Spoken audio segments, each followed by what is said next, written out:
அட, என்னோட புடவை எங்க போச்சு? நீ அந்த பக்கம் போய் தேடு. நீங்க எல்லாம் நின்னு என்ன வேடிக்கை பார்த்துட்டு இருக்கீங்க? கீழே பாருங்க.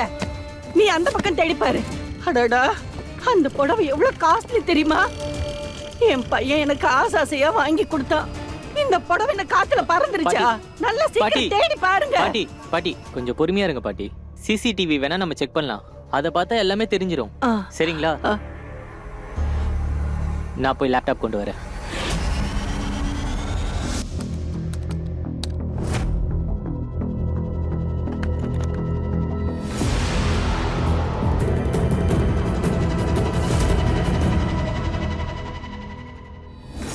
என் பொண்ணு ரொம்ப தங்கமானவ. உங்க வீட்டுக்கு அவ வந்தானா உங்க வீட்டு பொண்ணாவே அவ மாறிடுவா. உங்க பையனையும் எங்களுக்கு ரொம்ப பிடிச்சிருக்கு. பாக்கும்போது என்ன தோணுதுன்னா அந்த கடவுளே உங்களை ஒருத்தருக்காக ஒருத்தர் படைச்சிருக்காரு போல இருக்கு. எங்களுக்கும் ரியாவை ரொம்ப பிடிச்சிருக்கு. நீங்க ரொம்ப நல்லா வளர்த்திருக்கீங்க. எப்படி அம்மாவோ அதே மாதிரி பொண்ணு. இவங்க அம்மா ஒரு பெரிய திருடி.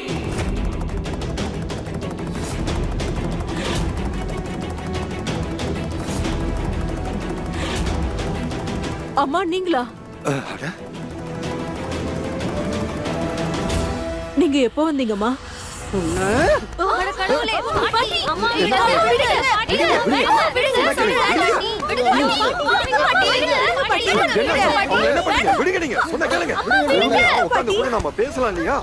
இனிமே என்னோட செருப்பு தான் பேசுங்க. என் புடவைய திருடிட்டு வந்துட்டா இவளுக்கு நான் ஆரத்தி எடுக்கணுமா? நீங்க ஏதோ தப்பா புரிஞ்சுக்கிட்டு இருக்கீங்க. தேவையில்லாம எங்க அண்ணி மேல பழி போடாதீங்க. சொன்னா கேளுங்க. ஏன் நான் பழி போடக்கூடாது? இவன் என் புடவையை திருடிட்டு வருவா, நான் உட்கார்ந்து வேடிக்கை பார்த்துக்கிட்டு இருக்கணுமா? அட, நீங்க எல்லாரும் சேர்ந்து ஒரு வருஷம் சம்பாதிச்சா கூட இந்த புடவையோட விலைக்கு ஈடாகாது. ஏன்னா அத்தை சேலையை திருடிட்டு வந்துட்டாங்களா? பெரியவங்க சரியாதான் சொல்லிருக்காங்க. கனவுல கூட தன்னோட தகுதிய மறக்க கூடாது. அதெல்லாம் உண்மைதான். என்னைக்குமே வேலைக்காரங்களை எல்லாம் நம்பவே கூடாது.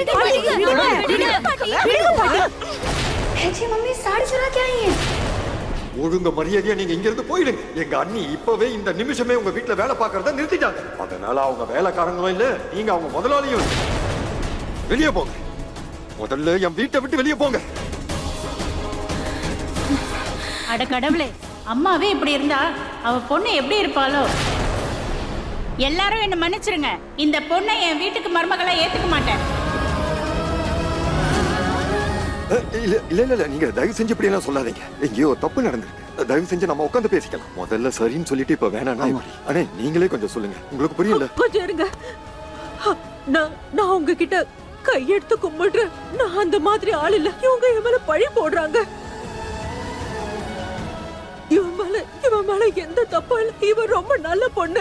தயவு செஞ்சு இப்படி எல்லாம் பண்ணாதீங்க. உங்களை கையெடுத்து கும்பிடு. அட வாங்க போலாம். அண்ணே வேணாம், சொல்றத கேளுங்க. வேணாம் போங்க, சொல்றத கேளுங்க. நீங்களே கேளுங்க. தயவு செஞ்சு கொஞ்சம் கேளுங்க. உட்காருங்க. பேசிட்டு இருக்காங்க. தயவு செஞ்சு நான் சொல்றத கேளுங்க. இங்க பாருங்க.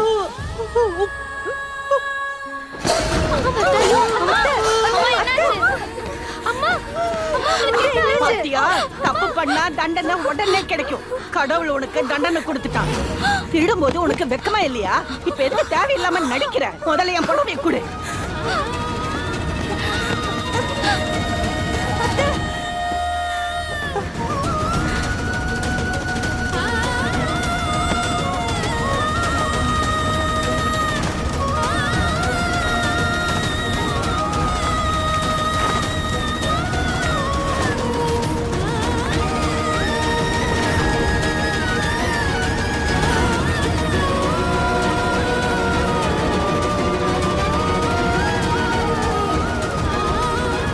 வேடிக்கையா நடக்குது? இங்கிருந்து போங்க போங்க போங்க. என்ன சீக்கிரம் போங்க.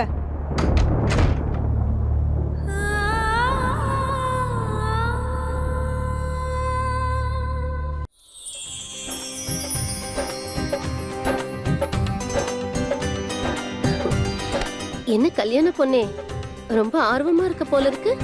உன்னோட ஆவலை போக்குறதுக்கு கண்டிப்பா ஏதாவது ஸ்பெஷல் டாக்டர் தான் கூப்பிட்டாகணும். கால் பண்ணவா? அது போகட்டும். ஆமா, நீங்க ஏன் ரொம்ப சந்தோஷமா இருக்கீங்க? ஏதாவது விஷயம் இருக்கா? அது வந்து நான் ஒரு முக்கியமான விஷயம். இந்த விஷயத்த இப்போதைக்கு நீ யாருக்கிட்டையும் சொல்லக்கூடாது.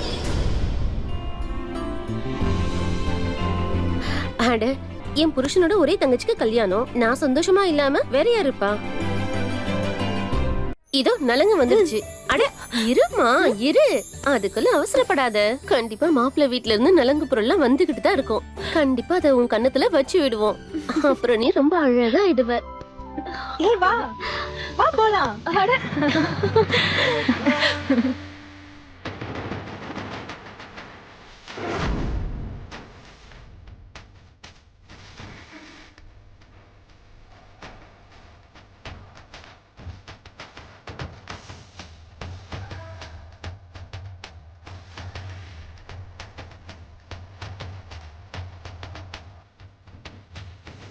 கவலையில தானே இவளுக்கு எல்லாம் சொல்லி புரிய வச்சேன். ஆனா இவ கேட்கவே இல்ல பாரு. என் வயசுக்கு கூட மரியாதை கொடுக்கல. இவ பாட்டுக்கு தேவையில்லாம ஆடிக்கிட்டு இருக்கா.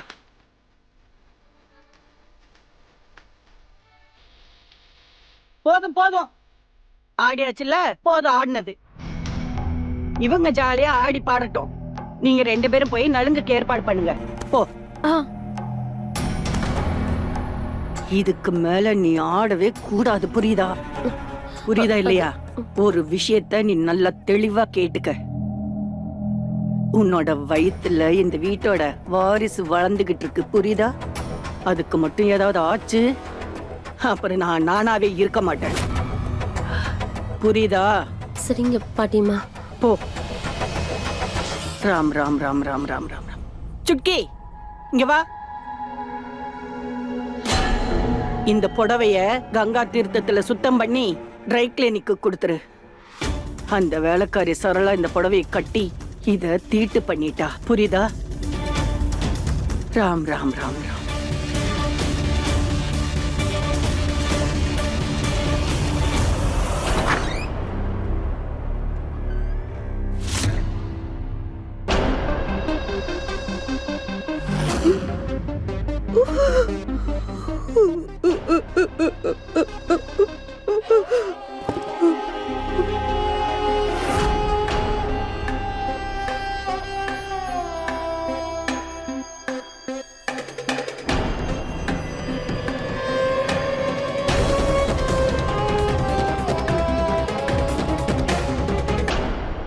பெரியமா, உங்களுக்கு என்ன ஆச்சு?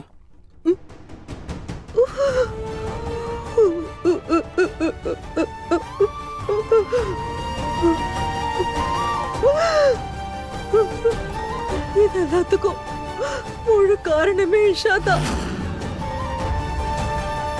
நான் தெரியாதனமா அவளோட வலையெல்லாம் உடைச்சிட்டேன். அதுக்காக வேணும்னே கரை வச்சு என்ன பழி வாங்கிட்டான். ஆடு கடவுளே, என்ன கொடுமை! என் மான மரியாதெல்லாம் போயிடுச்சு. நான் என்ன பண்ணுவேன்?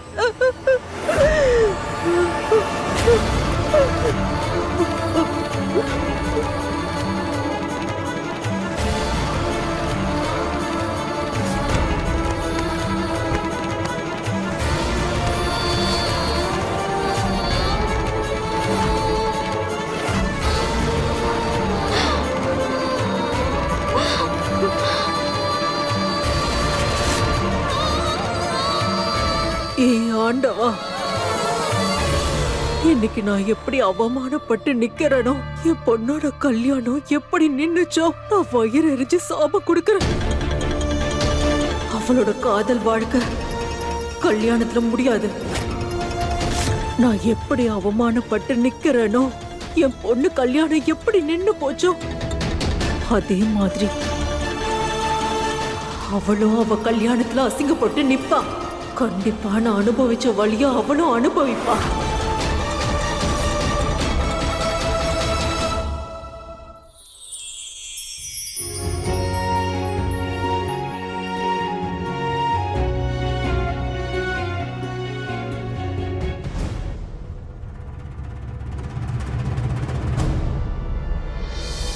நீயா?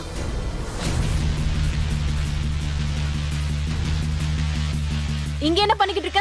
அடுத்தவங்க ரூம்குள்ள வரதுக்கு முன்னாடி கதவை தட்டிட்டு வரணும்ன்ற பேசிக் மேனர்ஸ் கூட உனக்கு தெரியாதா? கிடையாது. இப்போ நான் சொல்றது கேளு. நீ கேளு. உன் ப்ராப்ளம் தான் என்ன? இங்க இருந்து போ. அண்ணி ஆரா இங்க வந்து வாய் மூடு. வாய் மூடுன்னு சொல்லிட்டேன்.